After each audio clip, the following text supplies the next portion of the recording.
back, and today I'm going to be talking about a new album I recently discovered.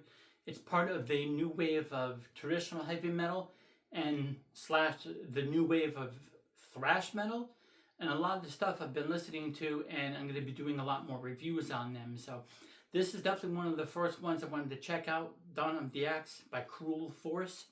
It's a band from Germany. They're really cool. The first song opens up with Azrael's Dawn. It's kind of an interesting song. It sounds like an old Western, an instrumental Western TV show opener, but they put like a little bit of heavy metal twist on it. So it's a Western kind of thing, but with a heavy metal twist. Second song, At the Dawn of the Axe. This is a really cool one because it reminds me of that early 80s thrash metal sound that they used where they played on. I like best about this band, the singer sounds like an 80s metal thrash singer. He's not trying to do what most of all the others are doing with the growling and all that stuff. He's using his own specific voice.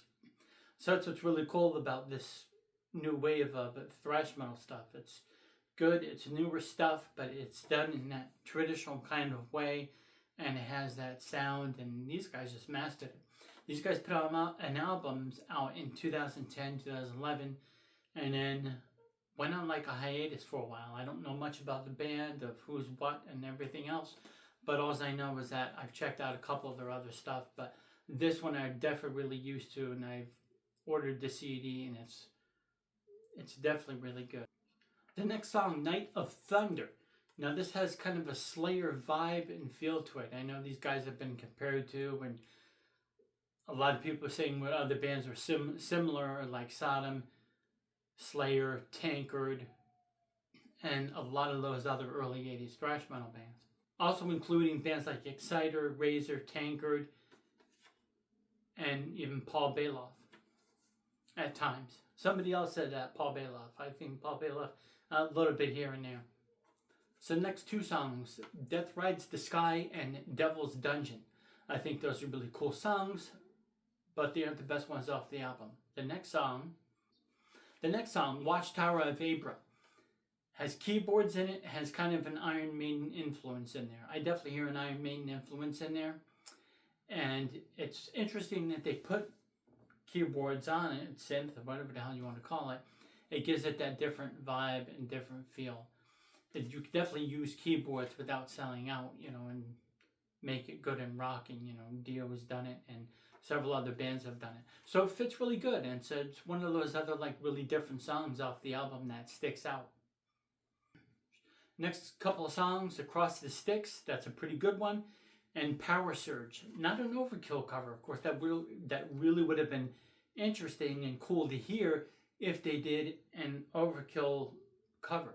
You figured if there's going to be any of these bands that would do like a Death Angel, Slayer, Megadeth, and all those other bands cover, it would be the newer wave of traditional heavy metal, and or of course the new wave of thrash metal bands. Those are the bands that are most likely influenced by all that mid to late 80s thrash metal scene. Alright, the last song, Realm of Sands. Not really that great. I think that one's definitely probably like a filler. It's pretty good. I gotta get used to it more. It has these interesting parts in it. But I think structure-wise, I guess that's what I'm going by. The structure, the chorus, the verse, and just how the song goes. It's just not an incredible song. They definitely have better songs. So this album is definitely an awesome one. It's Cruel Force, Dawn of the Axe, and I'm glad I discovered them. I discovered them about a year ago or whatever. And it's been a while, so I was listening to it, several weeks ago, a couple weeks ago, and I was like, oh yeah, I got to do a review on that. So once again, I'm going to be doing more reviews on the traditional heavy metal stuff. I just have to find specific ones that are actually worth doing, and or I just might do a top 10 of the best traditional newer bands that have come out, traditional heavy metal and traditional thrash metal bands that have come out within the last 7-8 years. And a quick shout out to all my newer subscribers. I've gained like about 40 subscribers within the past few weeks out of nowhere. Thanks a lot for subscribing. Be sure to comment and or like the video and tell me what you think of it. So once again, I'm going to be checking out a lot of other bands. I might just do a top 10 kind of listing. But that's it. This is a really cool, awesome album. I suggest you check it out. The band is called Cruel Force. You can't see on the bottom here. But the album title is Dawn of the Axe, and it's an awesome one.